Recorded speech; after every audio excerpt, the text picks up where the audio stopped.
Okay, I think you all have to approve that if I'm not mistaken. Okay.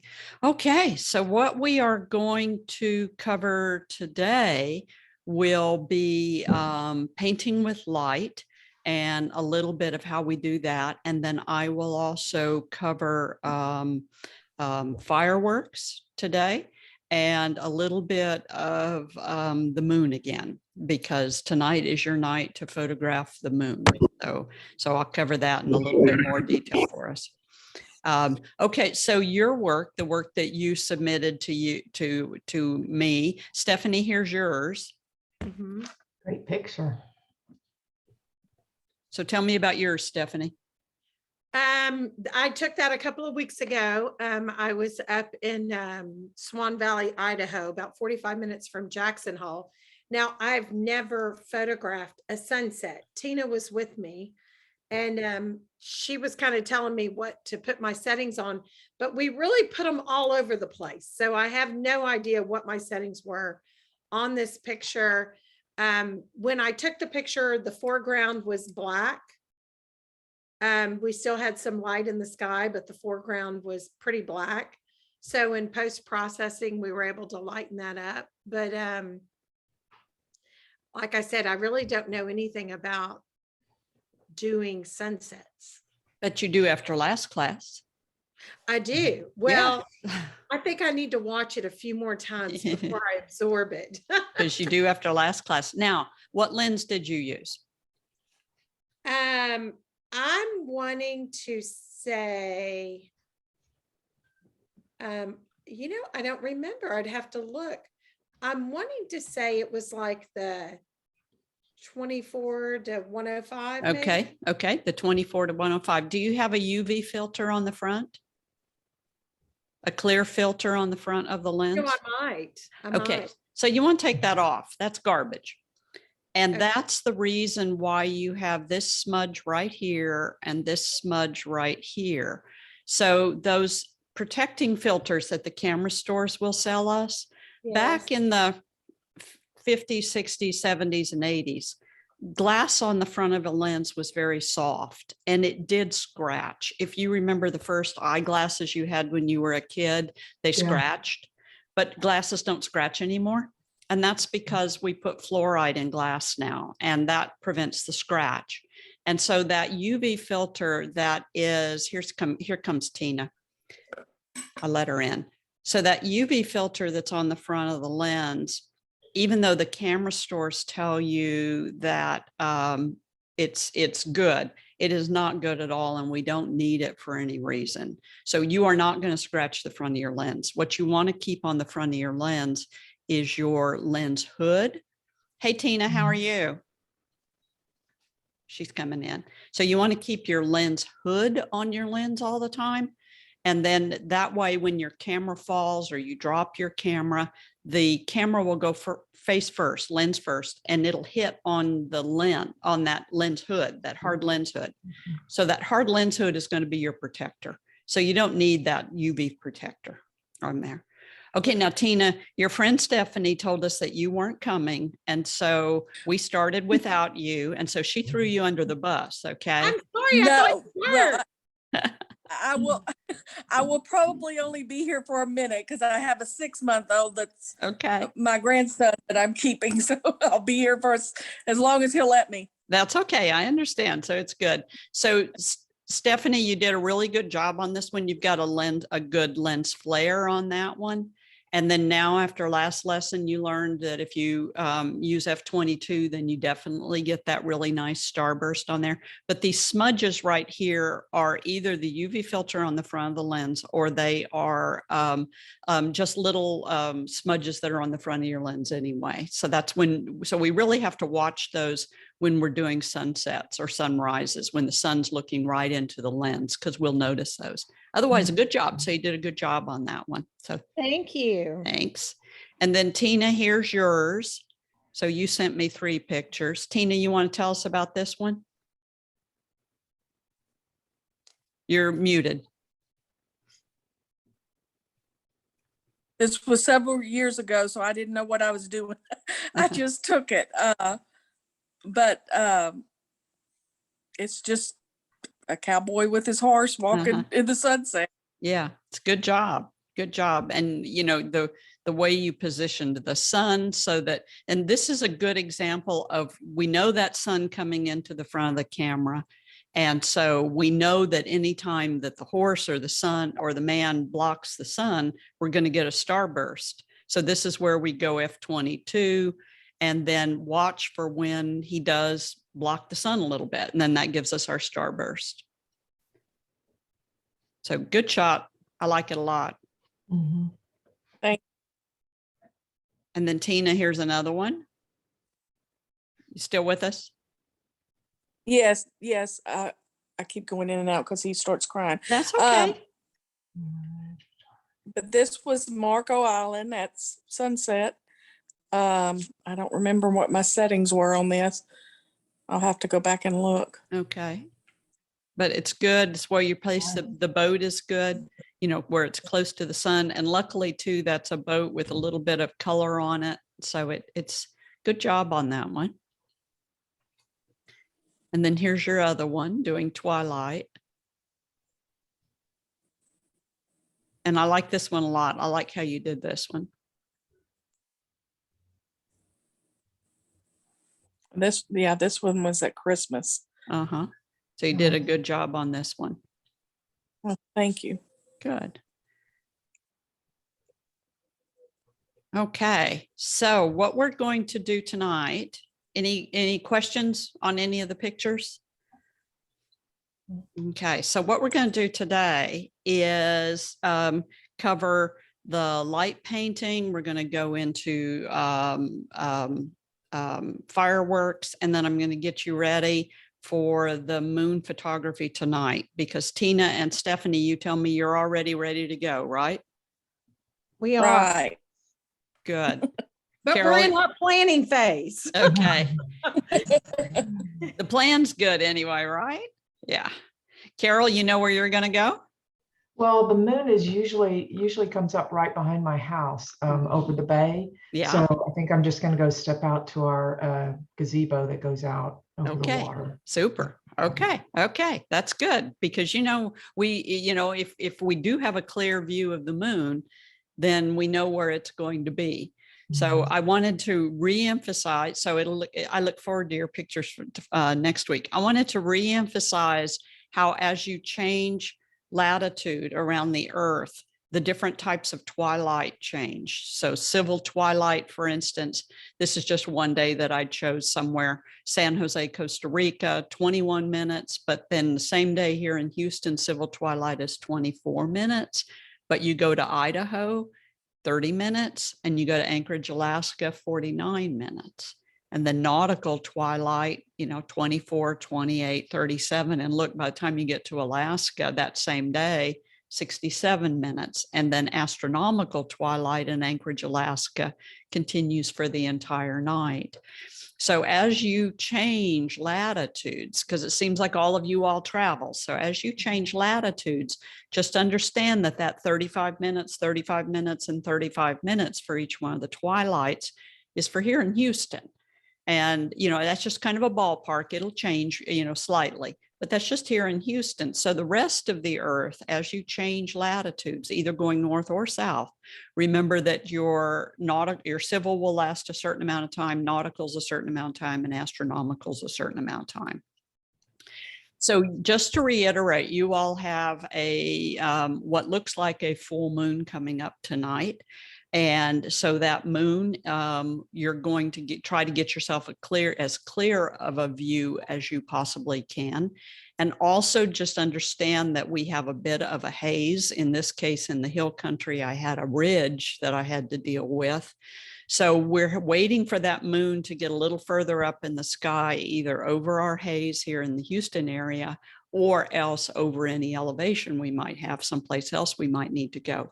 The higher that moon gets up in the sky, the harder it is going to be to photograph. And so you need to make sure that you're out there, you're ready to go. Even if it means that you're sitting and waiting, you need to make sure you're out there and you're ready to go. And then as soon as you can start seeing the moon with your naked eye, then it's time to start photographing. We get that moon as close to rising as possible, and we can blend it with that. We can get the same exposure for the moon as well as for the foreground. Watch the moon to make sure it's not overexposing. So if in the event that it is, make sure that you're underexposing a little bit so that you keep that moon from blinking at you on your highlight indicator. Or Carol or Stephanie, you all have the R5 and the R6. And so that means that you can actually see that there's no detail in the moon right through the viewfinder. And so you can underexpose right in the camera and get your exposure correct. This is done with a 24 to 105 millimeter lens. So giving a little bit more millimeters, more toward the 105 millimeters. And that's letting the moon look pretty big. If you do it with your super wide angle or your 16 or your 15, then you're going to find the moon's really, really small in the frame. Just reiterating that one more time, remembering that. And then if you use your 100 to 500 or 100 to 400 or 70 to 300, then you get the big moon. So same shot, same day, but this is just the moon once I'm using my telephoto lens. So I start out with a wide angle. And then once the moon starts getting a little higher in the sky, then that's when I'll switch over to the telephoto. And it looks a little darker here, but that's simply because now I'm making sure that that moon is perfectly exposed. So done right about the same time, but just with different lenses. So y'all ready? You spot metered on that. Exactly. Exactly. Now on this one, I can go ahead and evaluative meter, but then just watch it on the back of the camera. Tina, that would be your highlight indicator. So you would take the picture first and then see what it looked like on the back of the camera. But the R5 and the R6, you all can actually see it through the viewfinder and see that there's no detail on the moon. So evaluative metering here, but then definitely once you get to this, you're on spot metering. Okay, y'all ready? You can do it? Yeah. I have faith. Y'all can do it. Yeah. Okay. So class 2, let's talk about the stuff we're going to cover tonight, because now you've once again, you've got a double assignment based on what the moon is doing and then what you want to work on for the rest of the week. So painting with light is a lot of fun. And with painting with light, what we do is we are illuminating the foreground of a subject of the night sky, and we're illuminating that foreground so that it can be illuminated and not just a silhouette against the night sky. So this is illuminated with one of the Savage lights that I'll talk about. The cabin is illuminated with just a simple blue flashlight. I happen to have a little flashlight that switches between red, white, and blue. And so I decided just to paint the little cabin that I stay in sometimes with my blue flashlight. So this is illuminated with just a simple blue flashlight. I don't particularly like it, but it's a good illustration of what you can do. So you can paint the foreground with any type of light that you want to use. But if you really start thinking about it, this is when we can paint the light, paint the foreground seriously. Now, this is up in Nebraska, up in the Sandhills. You can see how dark it is because the star trails are going all the way down to the horizon. So this means that there's almost no light around there at all, almost a pure black sky. So I go out in this field about a quarter mile away from my cabin across the pastures, and I set up my camera and I'm going to do a star trail. And we'll talk about this in a future lesson, how to do star trails. But when I get out there, I realize that I've left my flashlight and my painting light back in the cabin. And I don't want to walk a quarter mile across the pasture, trip all over all kinds of stuff. And so I decide, okay, I just need to use what I have. Well, what I have is my cell phone. So I turned the flashlight on my cell phone. And while my camera is taking the star trail, which is a 4-minute exposure and a 4-minute exposure and a 4-minute exposure, while my camera is taking the star trail, I am walking around this old truck and painting it with the flashlight on my cell phone.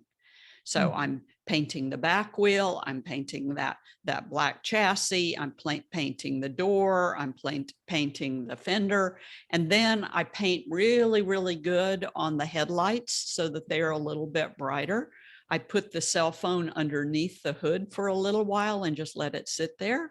Then I walk around the back and I put the cell phone inside the truck on the old seat just to light up the truck. And then I even bend down and put the cell phone underneath the truck and let it illuminate underneath the truck. So all of that probably took me about 10 minutes to do. You don't see me because I'm dressed in black pants and a black shirt. And also it's dark. And so otherwise you would see me if it were light, but because it's dark, you don't see me. So I'm walking all over this truck and you just don't see me during the time that I'm on the painting the truck.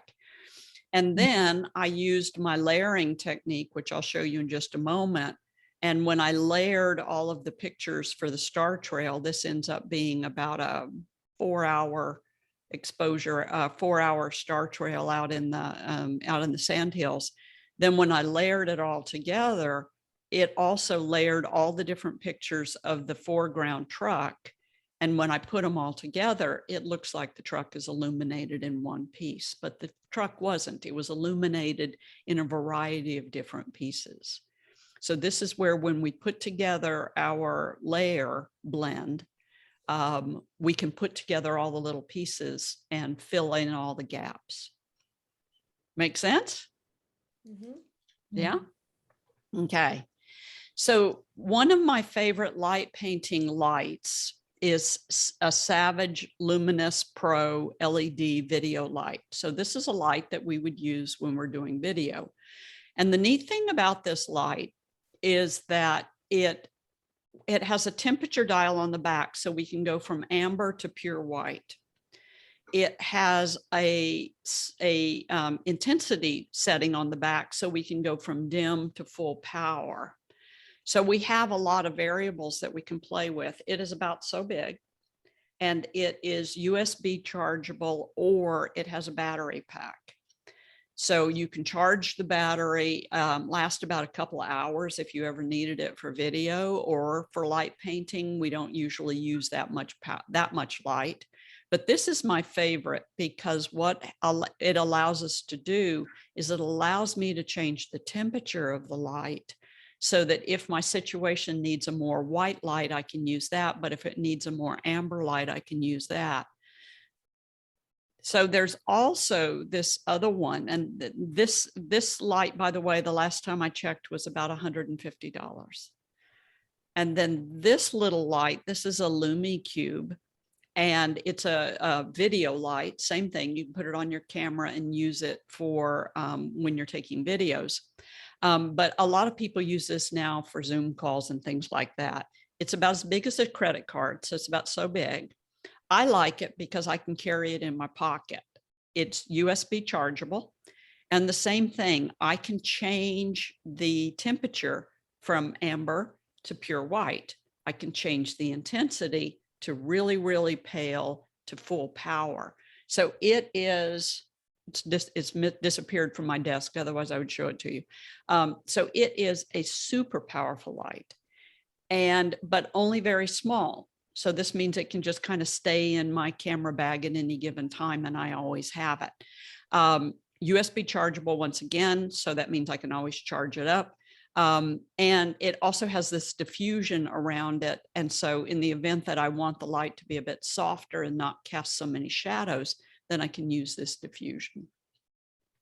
And this one's not very expensive. I think this is about $49. So it's neat. Here's what it looks like on the back. And once again, it's LumiCube, and it tells me how much time I have, 1 hour and 3 minutes. And then it tells me what my temperature of my light is and how intense the light is. So this is one of my favorite light painting lights. just simply because it's just so versatile and it is so small. So if you have a light that doesn't dim, or if you want to add different colors of light, you can use this Roscoe Digital After Dark kit. And this was developed by my friend Kevin Adams. If you need a rabbit hole to go down, go over to Kevin Adams' website. He's out of North Carolina and it's Kevin Adams Photography. He is a master at night photography. He is a gadget person and he is just a master at night photography. He's out of North Carolina. And Kevin, because he's out of North Carolina, he's famous for photographing all the waterfalls of North Carolina. And so like this picture that you see on the front of the pack, he'll paint the waterfall a blue color, and then the leaves, the trees around it are a green color, and then he's got the star trail. And he's doing this with all different kinds of gelled lights. So just like people at the theater or ballet, opera use gels on lights, we can also add gels to a pure white light, like a flashlight.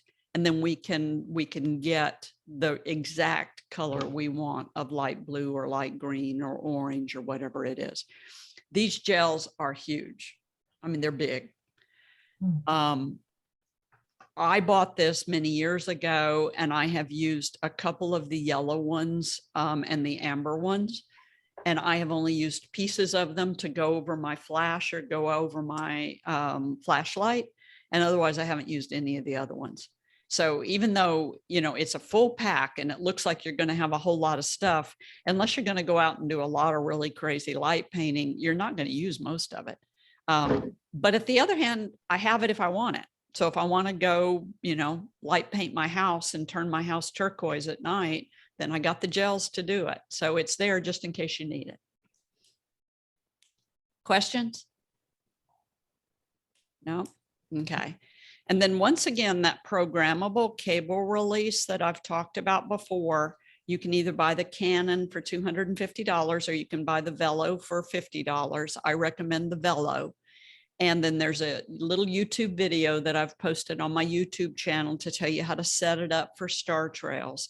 But it's just one more reason why we need it, because, you know, we're going to be photographing in the dark. We don't want to move the camera at all. So tonight, when you go out to do your moon, you want to make sure that you're taking your programmable cable release with you. You won't be using it for the programmable purpose, but you'll be using it as a cable release anyway. Okay, so painting with light. So this shot is an example of what it looks like if I just use a regular old ordinary flashlight. So not, by the way, a flashlight with a bulb in it, because those used to give us more amber light and they were really very good. All the flashlights right now are LED. So this is your basic old ordinary little tiny pocket LED flashlight. And so that's what the foreground color looks like if I paint it with the flashlight. But if I change the light, so this is what it looks like if I just point a flashlight at the scene and just move it around.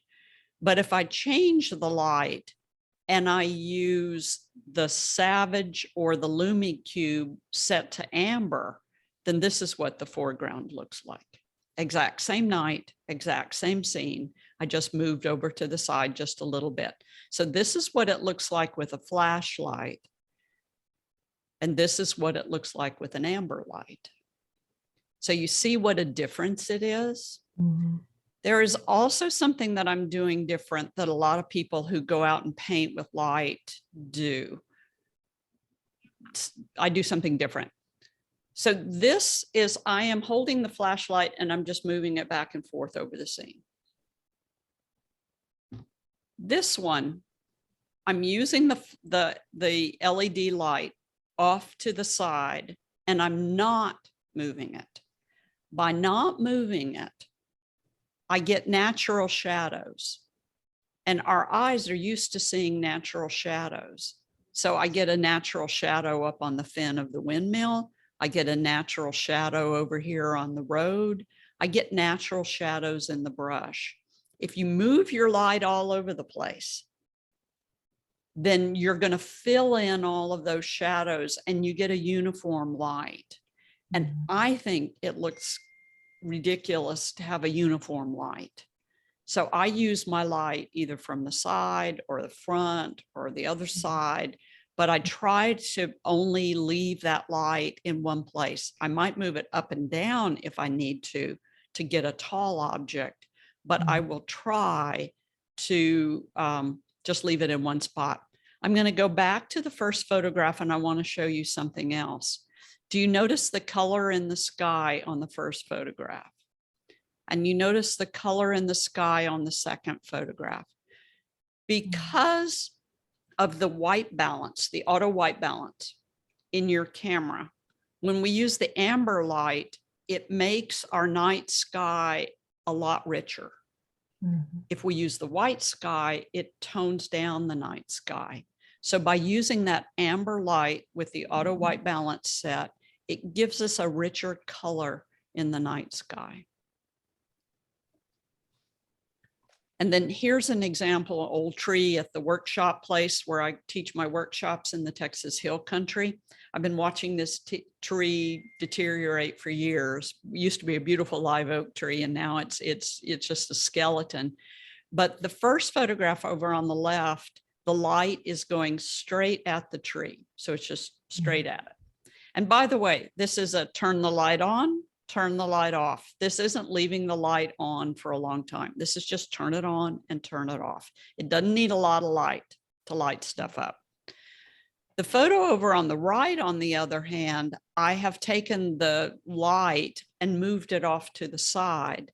So now I have shadows on the oak tree, and I think the oak tree looks a whole lot better once it gets shadows on it. So by placing those, that light off to the side, we get that angular light that makes the light painting look a whole lot more interesting. Questions on this one? No? Okay. So camera's just set up and then we're ready to go. Here's the same thing, and done though down in a small little canyon in the hill country with a tiny, tiny little waterfall. My friend Kevin Adams, by the way, who I told you has photographed all the waterfalls in North Carolina, he looks at my waterfall pictures from Kathy from Texas, and he says, Kathy, just because water's falling off a rock doesn't mean it's a waterfall. You know? And it's like, yeah, but it is. You know? These are ours. This is what we have. You know? So you see that I've got, you know, the foreground all illuminated, and then I've still got my pinpoint stars, and I've still got my twilight sky.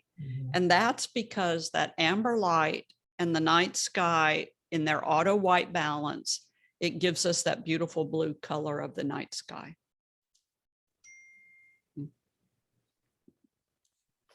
So the Savage LED light that I told you a little bit bigger, this one is over to the side once again, and we're doing a star trail, and I'll get to those, I think, in next lesson. I'll show you all how to do those. And when we do the star trail, in the very last exposure, all I do is just turn the LED light on for about 3 or 4 seconds and turn the LED light off. And the LED light is over here to the side so that we get a shadow on the cactus and we get a little bit of light on the foreground. Otherwise, we don't have to leave the LED light on the entire time. This star trail, by the way, is probably about 2 or 3 hours at night. And but we don't need to leave the light on for very long. So the light's only on for a second or so. So not very long at all. Carol, Okay. that looks confusing to you. Yeah. How do you know how long to leave the light on when you're doing your shot? Kind of you learn after a while. Test it. So Okay. yeah, but it's just not a long time. If you leave it on too long, it burns everything. So it's just not very long. It's turned down low. It's just a little hint of light. We don't expect the whole foreground to be illuminated because it's night. We just expect a little bit of light. So Stephanie, you have one? I do have one. Yeah. and it's a great light. Mm-hmm.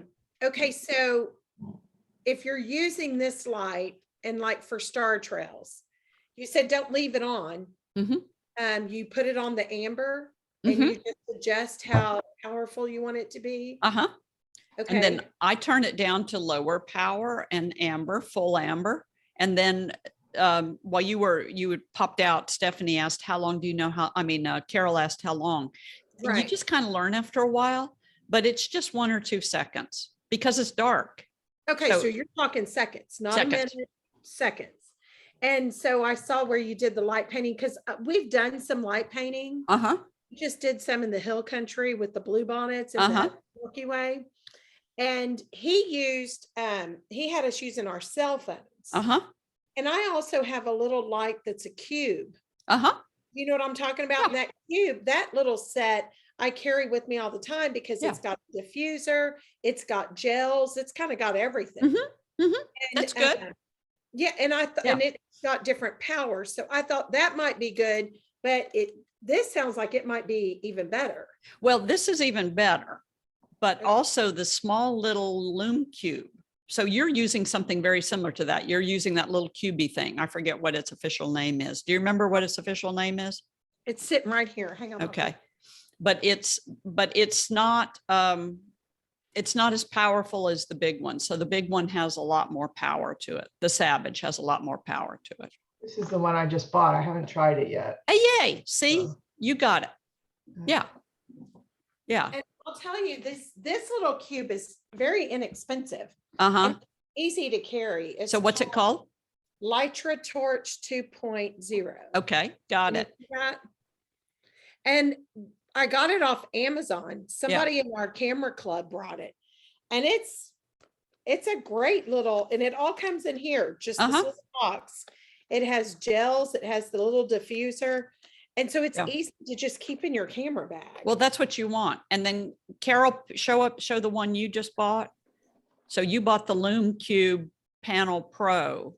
Yeah. Okay. And so once again, it's just a little thing. And that, to me, the big one has to stay in the closet, where the little one, I can always throw it in the bottom of the camera bag and it's always with me. Yeah. Right. And I think that that's where it is it's the one that you can get your hands on first. Okay. So I like that Lume Cube, Carol, that you've got. And then I like that little square one that you've got also. And Stephanie, what the guy was probably doing is everybody's got a cell phone. And so that just means that it's the easiest thing to do. Mhm. But I love, and never did we keep it still. I love Yes. that it showed the shadows. Yes, yes. I like the shadows. I like the shadows a lot. And then here's another one with the Savage LED light. And then once again, it's only held up at the very end for 1 or 2 seconds. You notice the shadows across all the cactus. So I think the shadows just add a whole lot to the way that our light painting ends up looking.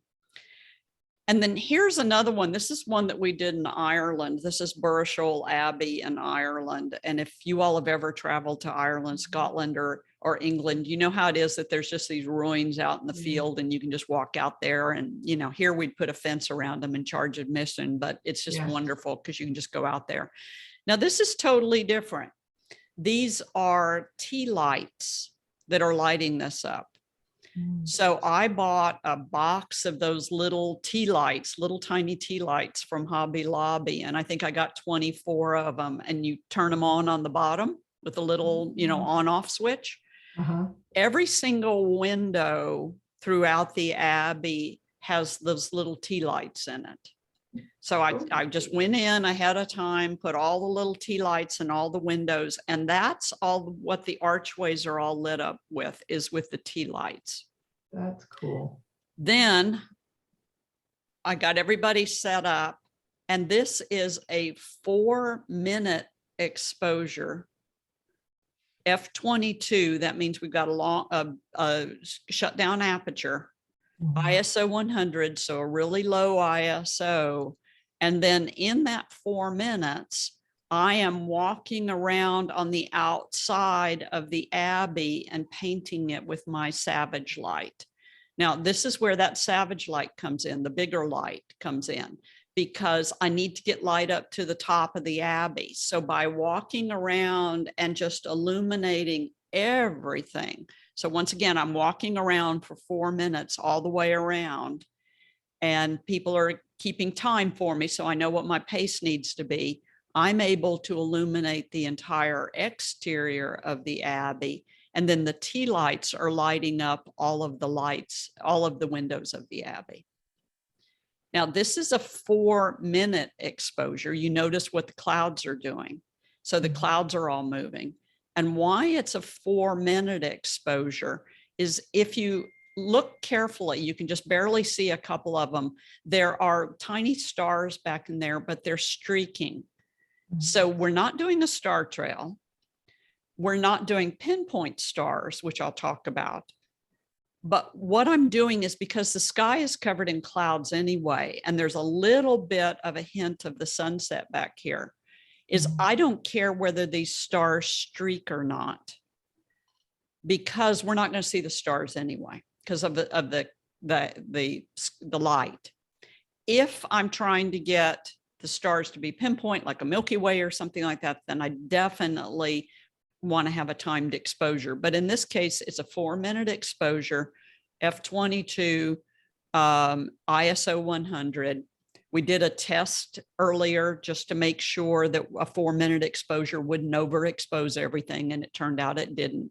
So this is once again where we need that Velo Shutter Boss, because we can set it to 4 minutes. We can click it up and it'll turn off at the end of 4 minutes.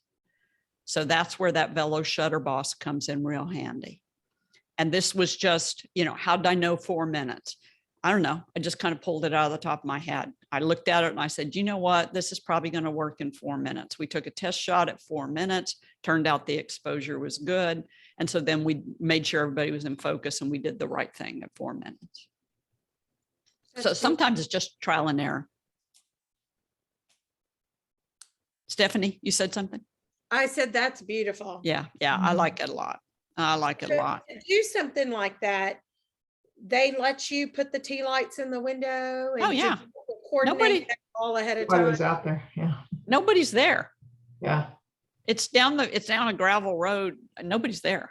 No, it's okay. Yeah, it's in total darkness. So nobody's there. Yeah. Except people that walk their dog maybe, but Yeah. there's nobody there. No, that's what makes it fun, because we don't have to ask permission or anything. Now, there's another way you could do this. And this is the same thing, photographed several times, and then the photos were merged. So this is the same thing, but it's done click after click after click after click. So let's say that nobody came prepared with an intervalometer that allowed them to do a 4-minute exposure. So what it means is we just have to do 30-second exposure, because that's as long as our cameras will do. So this is several 30-second exposures, time after time after time after time. And then I blended them with layers in Photoshop. So didn't move the camera, took maybe 5 or 6. And here it is right here. This was 4 exposures. And then when I opened them up into a layer in Photoshop, in layer blend. So there's instructions on how to do this, because you'll need to know how to do this for star trails. So I opened these 4 photographs, highlighted them all, changed the blending mode to lighten.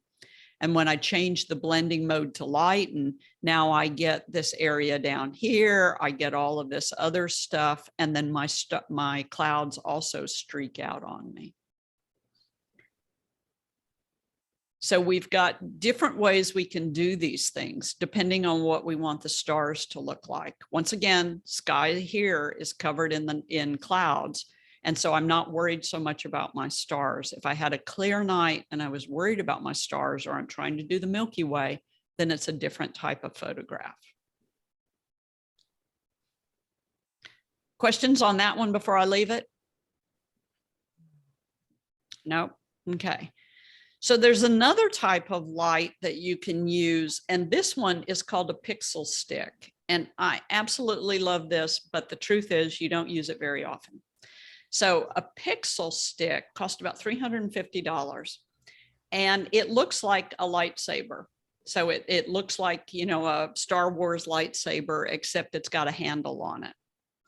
And you charge it up, USB charge, and then you turn it on. And it's a big light. It extends to about 3 feet once you assemble the whole thing. And then with that pixel stick, you can do this, for instance. So this is set on the rainbow. This is my grandson, Seth. And what I've told Seth is that, Seth, camera's on tripod. There's a flash on the camera. I am going to click the shutter. The flash is going to go off. The flash is going to turn off. And I don't want you to move because it's set for 30 seconds. And once you teach them how to do this, the little ones, they kind of learn that it's a game and they're going to freeze for 30 seconds. Okay. Mhm. So we're in the dark, or sort of dark, kind of twilighty, but we're in the dark. And then I've got a 30-second exposure set. And then my son is behind Seth with the pixel stick. Once again, this is what the pixel stick looks like. So my son's behind Seth, starting over here on the side. You can see one swipe over here on the side. And then during that 30-second exposure, my son is walking and twirling the pixel stick behind Seth. So what Seth sees is we're out in the dark, shutter opens, flash fires, flash turns off, and he's frozen. And I say, stay still, stay still, stay still, stay still, as his dad is walking behind him, twirling the pixel stick. So that's what a pixel stick does. But if you take it a little further, that's what a pixel stick does. So you can also put pictures inside using a SD card.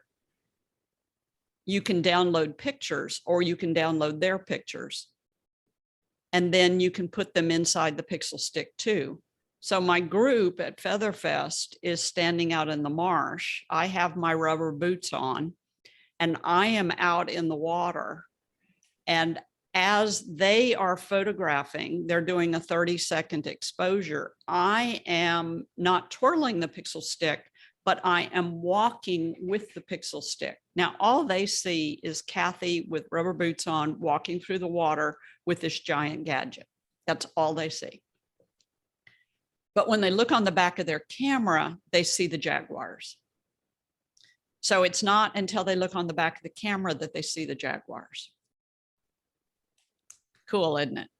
Very That's cool. very cool. I've done the where you get the whisk from the kitchen Mhm. and you put the Yeah. steel in there and you light it, Yeah, and then someone walks and Yeah. twirls it and the sparks are flying. yeah, I yeah. have done that. yeah. We'll talk about that a little bit later too.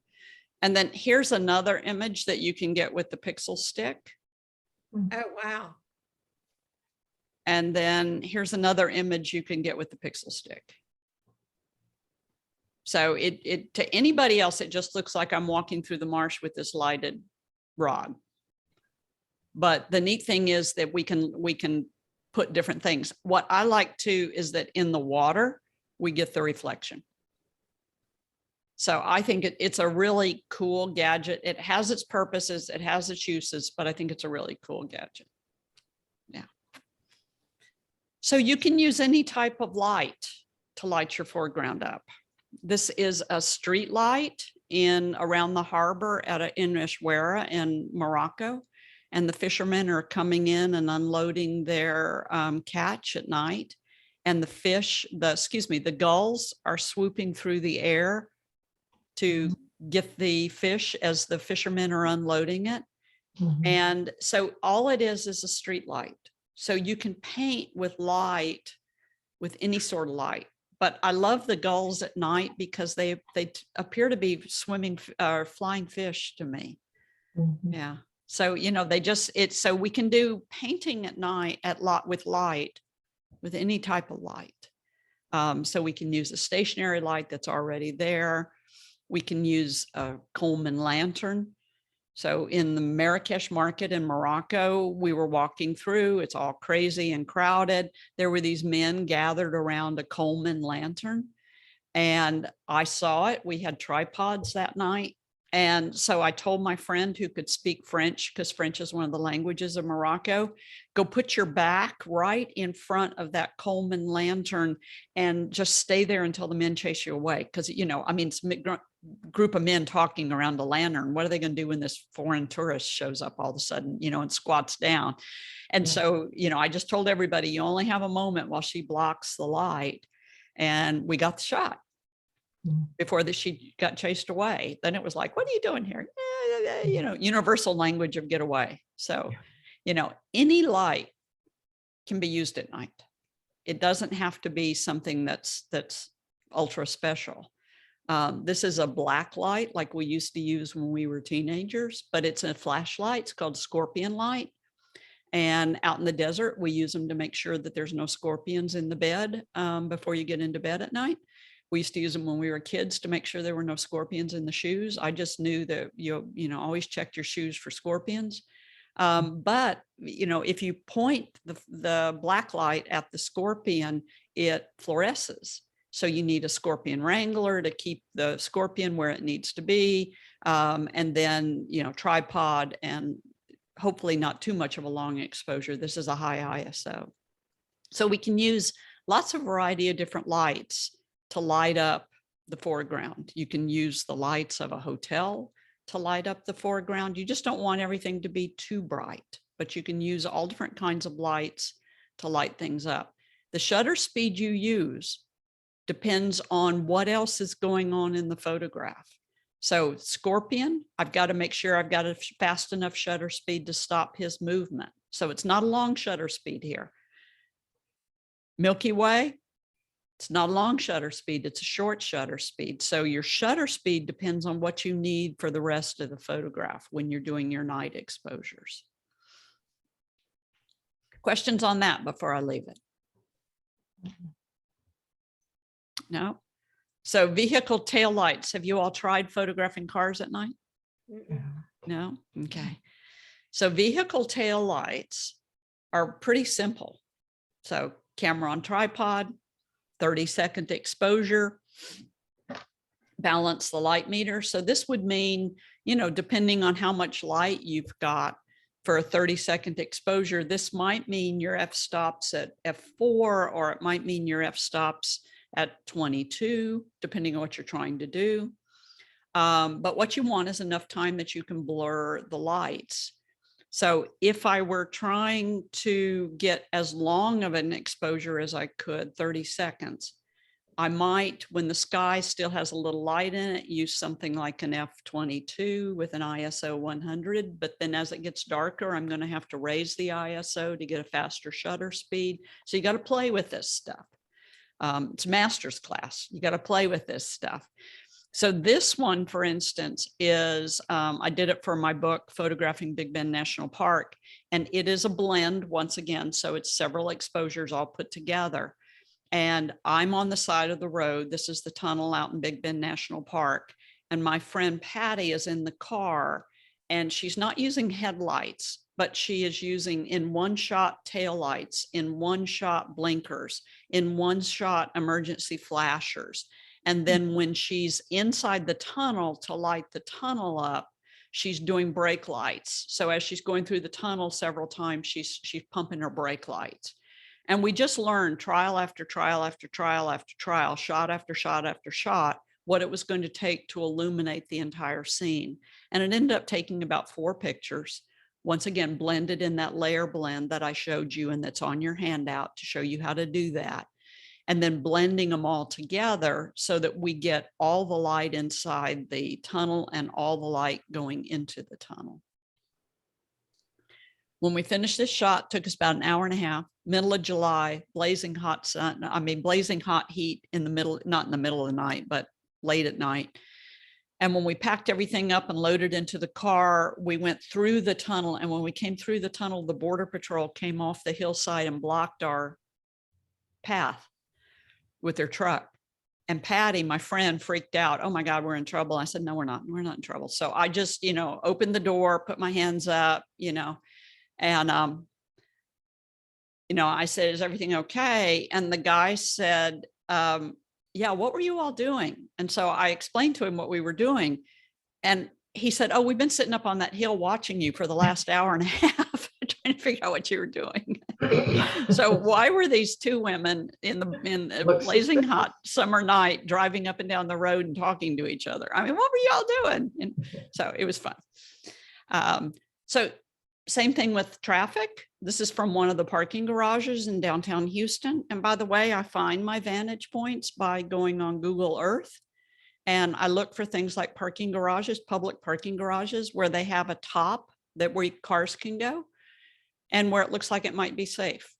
And then, you know, I can get on top of a public parking garage in any city that I'm in and photograph down. So this is near the Pierce Elevated downtown at the Hobby Center garage.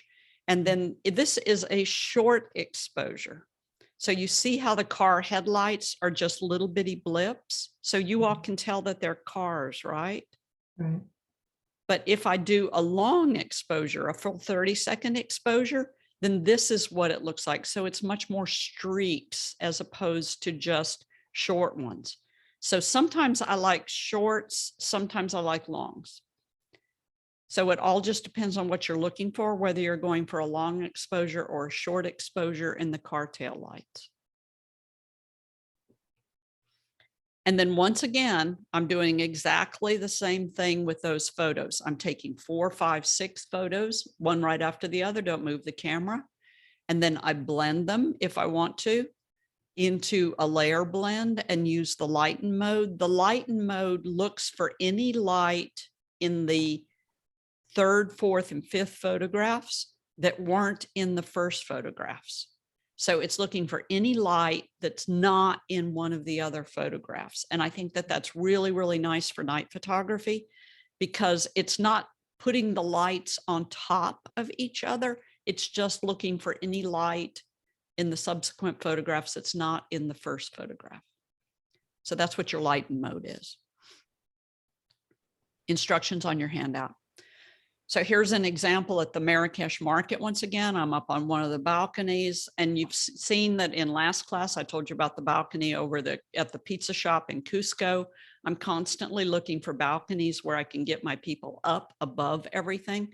And in the Marrakesh market, there's thousands of people down there and they're all walking around, but through this little passageway, it's one motorcycle at a time. So the picture was just boring. It's just one white streak or one red streak. Well, that was just boring as all get out. So I took all 12 or 15 pictures that I took, 30-second after 30-second after 30-second. I took all of them, layered them, and it's not overexposing any of the lights around the square. It's just looking for any lights that are not in the first photograph, but are in the 2nd, 3rd, 4th, 5th, 6th, 7th, or 8th photograph. And it's putting them all on top of each other. So it makes it look like there was a ton of traffic through that square when really it was just one motorcycle at a time. So it's called the layer blend, and we will use this layer blend pretty good amount. And once you learn how to do it, then how are you all on layers? I've No? never done layers. Okay, then this is a great way to learn them. So this Okay. is a real good way to learn them, and then come back for the textures class. And this is where we use layers a lot, and you'll see the different blending modes and what they're used for. So this is night photography is a great way to get an introduction to layers because we do the same thing every single time. It's pretty simple. Okay.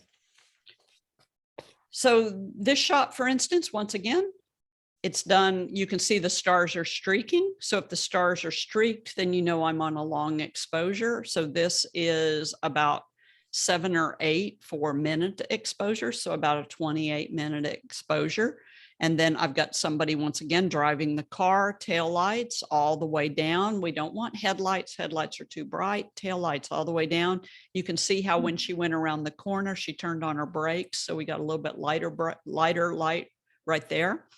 But this is just using tail lights, emergency flashers, blinkers, that type of stuff going through the desert.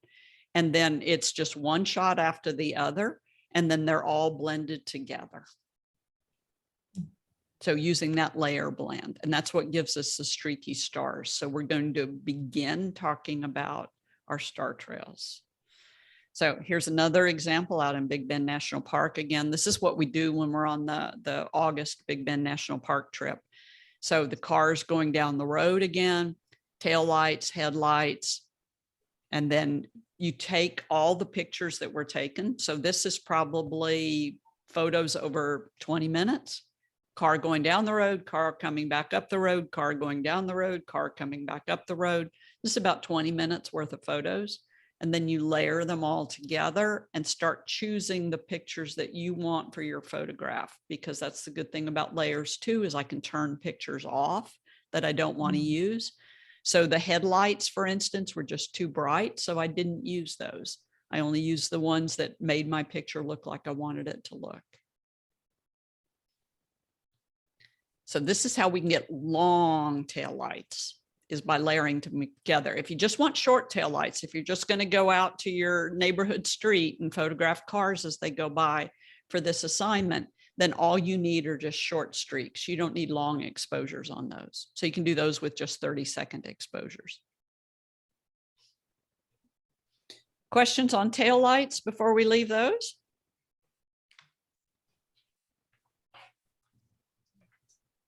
Nope. Okay. And then I'm going to leave you with fireworks because, I'm going to leave you with fireworks because we're moving into fireworks season. So this gives you something to think about with fireworks. The city where I live has already announced where their firework display is going to be. They've already announced what time it's going to be. And I have already figured out where my vantage point is going to be.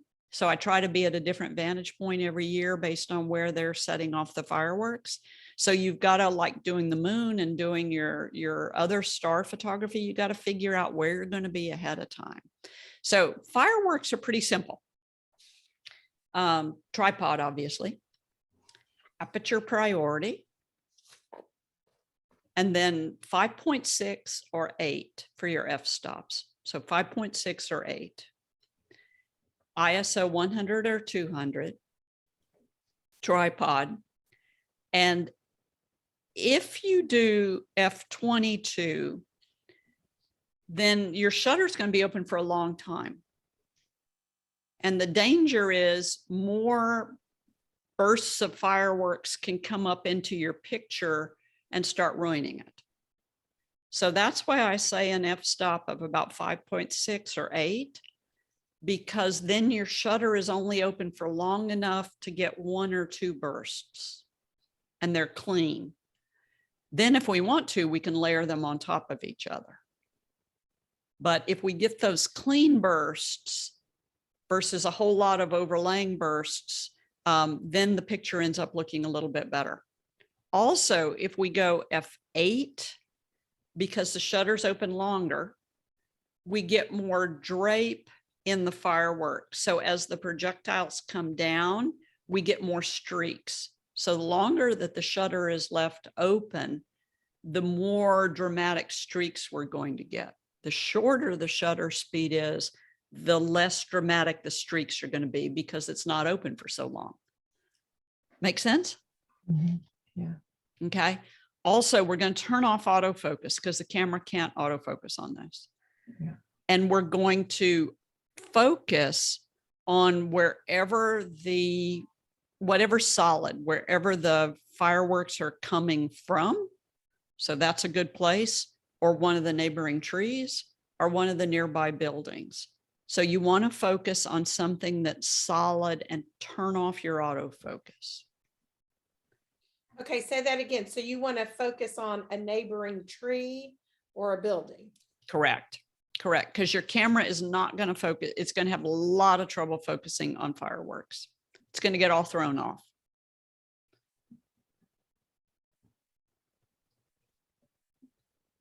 So for instance, F22 gives me starburst on the lights. You all know that.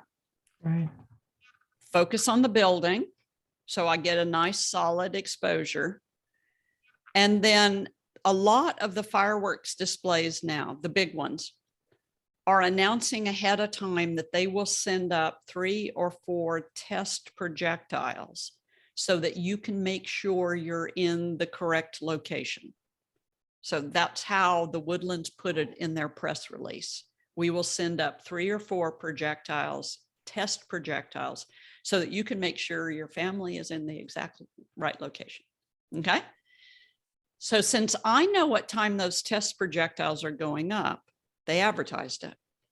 I am going to be in position, ready to go with my camera on the tripod and my finger on the cable release at that exact time. And when I hear the boom to send the test projectile up, I'm going to click.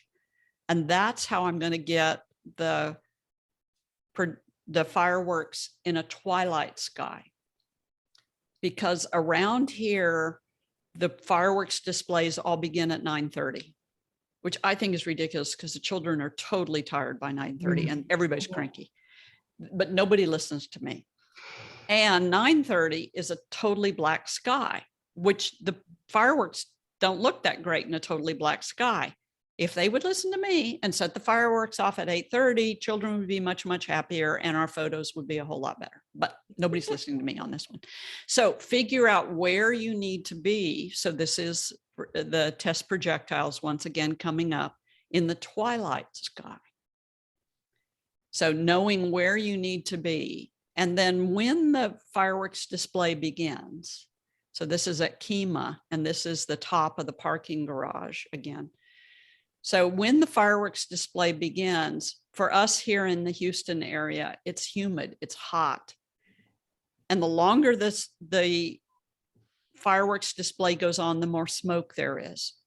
So that hangs in the air. So get your pictures, get them in the early part of the fireworks display, and then sit back and enjoy the rest of it. The finale, there's no way you can photograph it. Way too much stuff going on.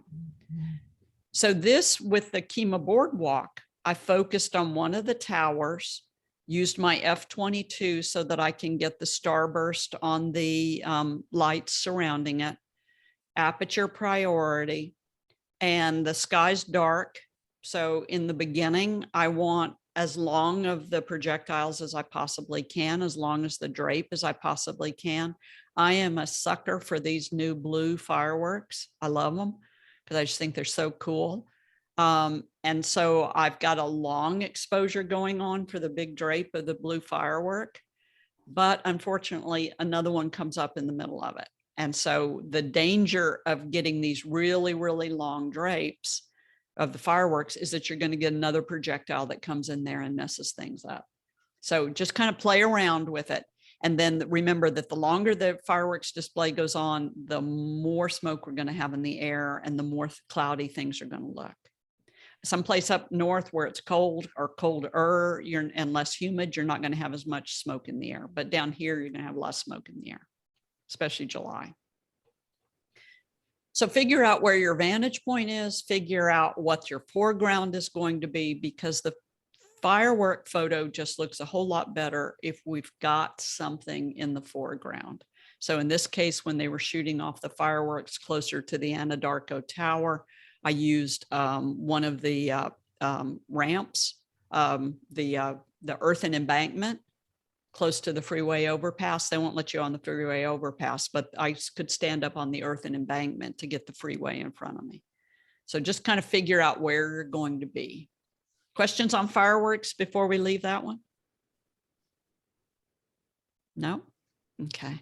So your homework assignment. So you've got that full moon assignment that you've got to do. That's in your handouts from last time. So on your homework page, you're going to do that full moon using one of your lenses with the full moon in the foreground. So this is using either your 24 to 105 or if you want to try your 16 to 35 or your 15 to 35, the moon's going to be small. Remember, the more wide angle you are, the smaller your moon is going to be.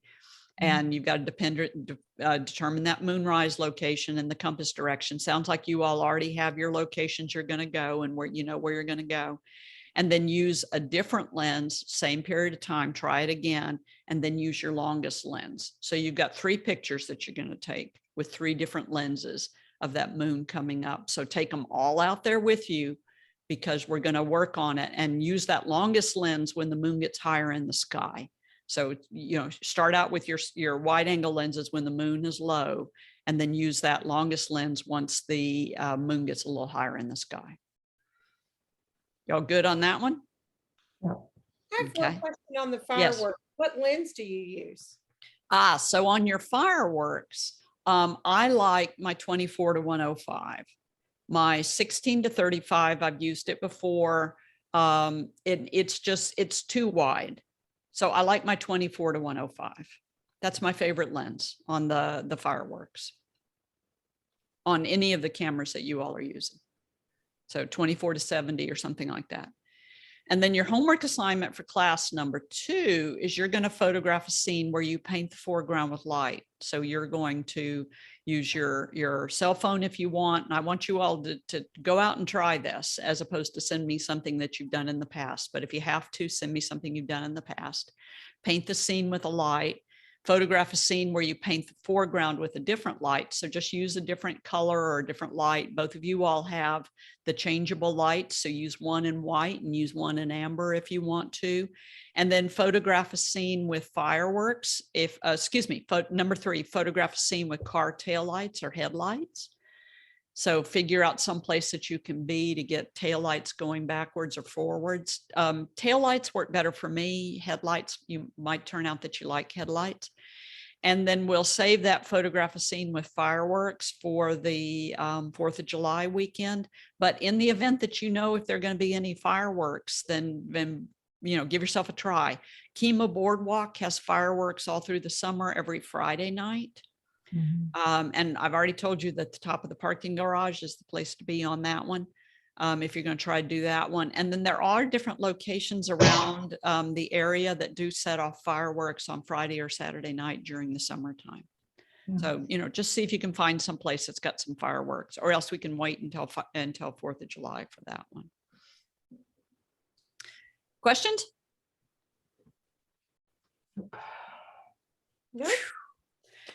Deep breath, deep exhale, Carol, right? Yeah. Yeah. Okay. I look forward to seeing your moon shots. It looks like the sky's going to be clear. So I look forward to seeing your moon photographs. I will be out there. So if I am out there sweating, you can be out there sweating. We'll Okay. see, but the Sahara dust are coming in today. Yeah. So hoping that haze doesn't start impacting us. Yes, exactly. Exactly. I mean, we deal with what we've got to deal with. So Yeah. hopefully it won't be too bad. Yeah. But get out there and try at least. And if it does turn out to be too hazy, then you can still do your light painting and all that other stuff. Okay. Remember with the moon that you've got to have a fast enough shutter speed to stop the moon. So the earth is moving so fast. So remember with the moon that it's that 60th of a second shutter speed, if not 1/25th, if not 2/50th. So you've got to have a fast enough shutter speed to stop the earth from turning. Okay. So just remember that. Okay. Have fun, enjoy yourself. Don't get too frustrated. Frustration is how you learn though. And so, remember that you just take everything you need out there with you, take you a flashlight, and also pack your patience. Okay, now I've got to go do my macro homework. Yeah, now go do I'll your get that- macro I'll homework. get that to you in the next few hours. Okay, that sounds good. Okay, good night, Thank ladies. you. Good night. I'll share, you. or good morning. I'll Yeah. share your recording with you when it's over with. Okay. Thanks. Okay, Bye-bye. thank you. Mhm.